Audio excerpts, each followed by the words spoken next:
Hey, welcome back to the show. I'm Amanda, a trauma therapist and private practice coach. I run a virtual practice using lots of different modalities such as brain spotting and EMDR. I talked all about in the last episode how it is not my modalities that sell me and my intensives, though. So go listen to that if you have not already.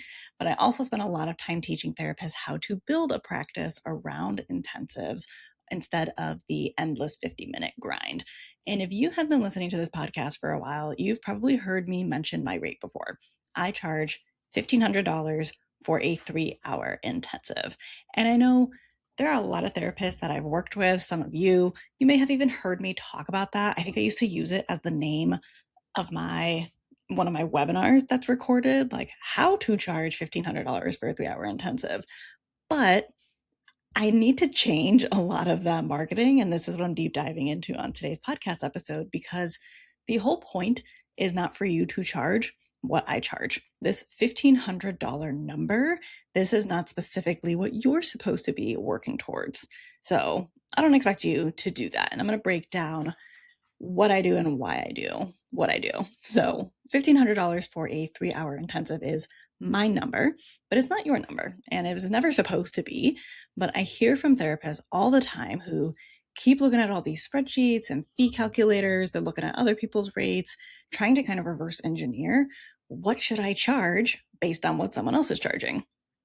And I get why we've kind of been given that advice for those of us who are new when we're starting our private practice and we're like, I don't know what the heck to charge for these services.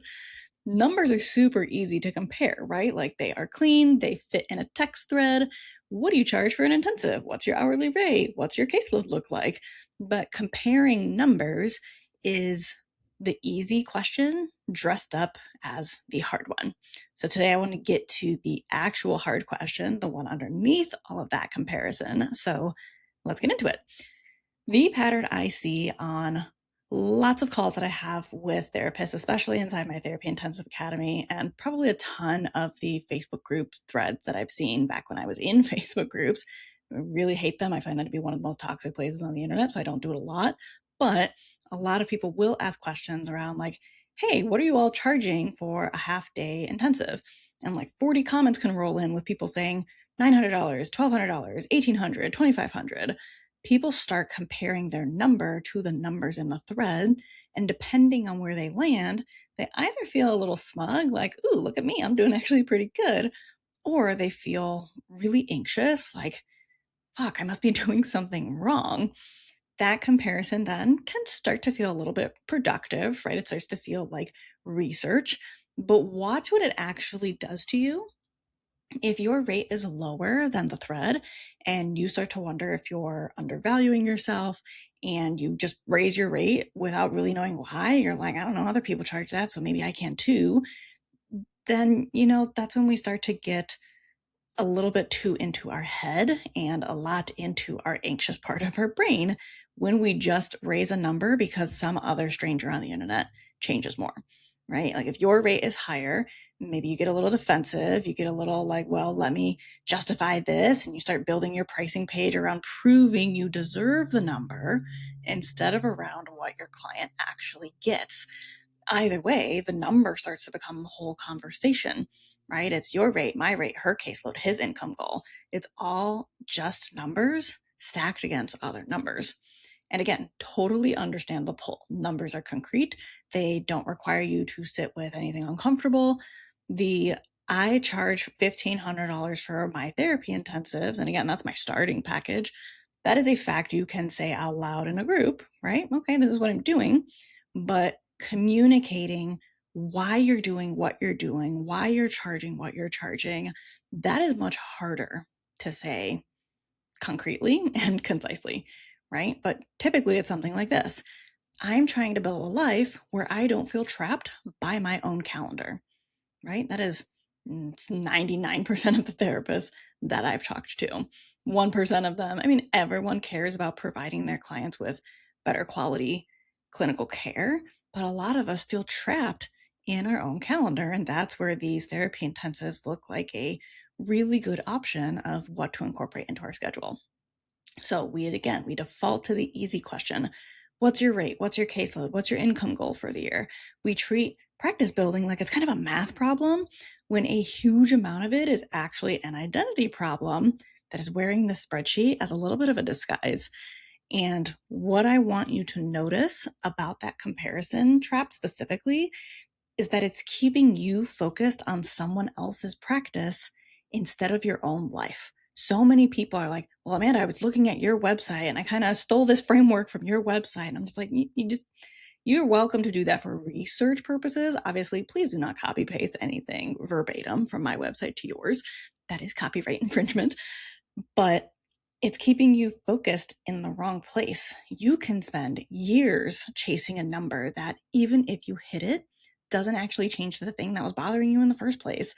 I have talked to therapists who doubled their income and still felt a little bit resentful, still felt just as tired, if not more, and maybe even still felt trapped by their calendar, because this number can go up, but if nothing is shifting in how you actually live your life, then what is the point, right? So that is the trap. The number moves, but the problem doesn't.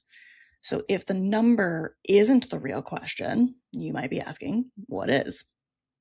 The question I think we are all avoiding, because it's a lot harder to sit with than what should I charge, is what are you actually trying to buy back with that money, right? Really think about that for a second. Think about that for more than a second if you haven't before, because it's not rhetorical. I mean it literally. When you picture charging more, when you picture hitting whatever income number you've got circled, is on your manifestation board, is on your Google spreadsheet, when you picture that, what is that number supposed to purchase for you? Because it is rarely just the money. The money is just a stand-in for something else. So is it time? Do you want 3 fewer client hours a week so that you can actually make dinner before 7? Is it peace? Do you want to stop doing the mental math every single Sunday night about how many sessions you need this month to cover your rent or buy groceries? Is it the ability to say no? Do you want to be able to turn away a client who isn't the right fit or who's triggering something in you that you know isn't sustainable without that wave of panic about whether you can afford to lose that income? That question does not have the same answer for every therapist listening to this episode, and it shouldn't. Some of you are trying to build an exit ramp off of insurance panels because you're exhausted by the reimbursement rates and the utilization reviews and the sense that a case manager somewhere is making clinical decisions about your client that you disagree with. Some of you don't even want to leave insurance. You just want one Tuesday off a month without 3 backup plans in place in case a client cancels and you feel like you have to fill that slot immediately. Some of you are trying to buy back your evenings so you can be present with your own kids instead of finishing notes at 9 p.m. Some of you are trying to buy back your own nervous system because you've been in survival mode financially for so long that you don't even actually know what it would feel like to build a practice from a place of calm instead of scarcity. None of those are the same answer, and none of them get solved just by copying my rate. So here is really the thing about that $1,500 number. That number works for me because of what it lets me buy back, given my specific life, my specific overhead, my specific goals. It might be wildly wrong for you. Maybe your version of buying back peace requires a higher number because you're the sole income in your household. Maybe it requires a lower number because you're building slowly and you'd rather fill your calendar with confidence at $900 for an intensive than sit half empty at $1,800 while you're kind of finding your footing. The specific number is not the goal. The number is just the tool. The goal is the actual life underneath it, the actual thing you're trying to protect or reclaim and finally have enough of. And if you skip past that question and go straight to picking a rate because it's what someone else charges, you end up with a practice that hits a number on paper, but still doesn't feel like anything changed. You are busier, maybe you're richer, you have a little bit more money in cash flow, but you still feel just as stuck. So before we talk about any tactics today, I want you to actually answer it for yourself. Not what should I charge, but what am I trying to buy back? Once you know what you are actually trying to buy back, the next problem shows up, right? So the move that gets you there will not look the same for every practice, and it's tempting to skip this part too and just copy whatever worked for somebody else. For a lot of the therapists I work with inside the Therapy Intensives Academy, intensives end up being that move. But I want to be really, really specific about why, because I don't think it's mainly about the dollar amount. It's about what shifts once fewer sessions carry more weight. So when you're doing a ton of 50-minute weekly sessions, your income is built out around a huge number of small transactions. Every week, every client, every 50-minute block has to happen, has to get scheduled, has to survive a cancellation or a client moving or a client just deciding therapy isn't for them right now. Your stability is spread across dozens of moving pieces, and any of them going sideways barely dents you. But keeping all of them running is exhausting. So an intensive starts to change this math, because if you replace 10 50-minute sessions with 2 well-priced 3-hour intensives, you've dramatically reduced the number of moving pieces you're managing while covering the same or more income. So there are fewer sessions on your calendar, there are fewer intake calls, there are fewer weekly transitions where you're mentally reorienting to a new client every 50 minutes. And that is a really good, both pricing strategy as well as a way to buy back hours of your week and ounces of your mental bandwidth, which we know is so, so precious as a private practice therapist. And to slow this down even more, because I talk really fast and I don't want you to hear therapy intensives and think that that's automatically your answer just because it's mine.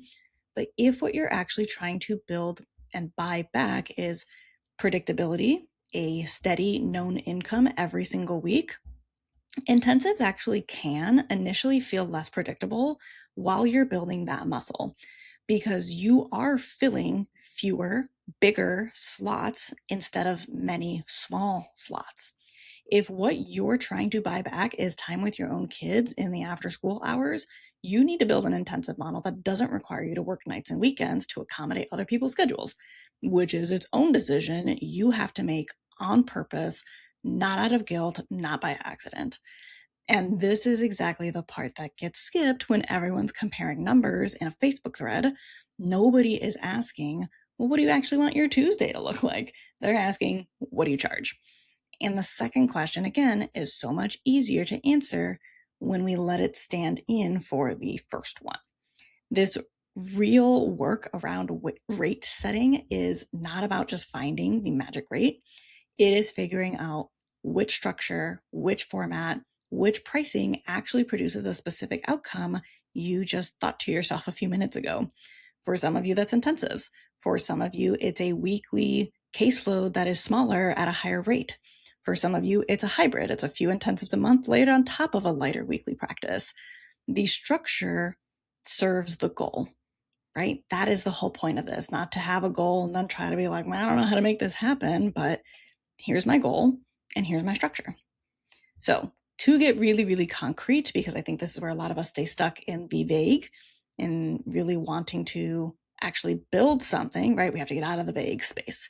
So let's use my $1,500 intensive as a jumping off point, not as your target, but I want you to actually ask yourself, if you charged $1,500 for a 3-hour intensive, what would that be doing for you?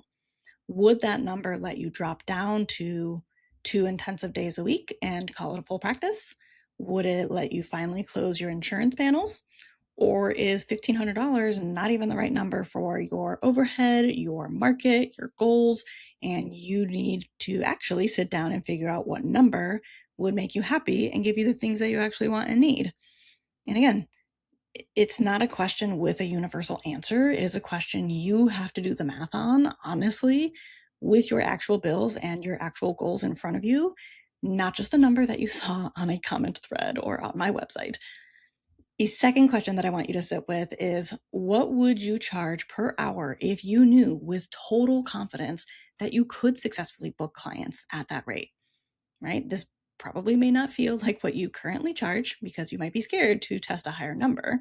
This is not about just what feels safe, but what would you charge if the fear of an empty calendar wasn't in the room while you decided, right? If that fear was not there, what number would you pick?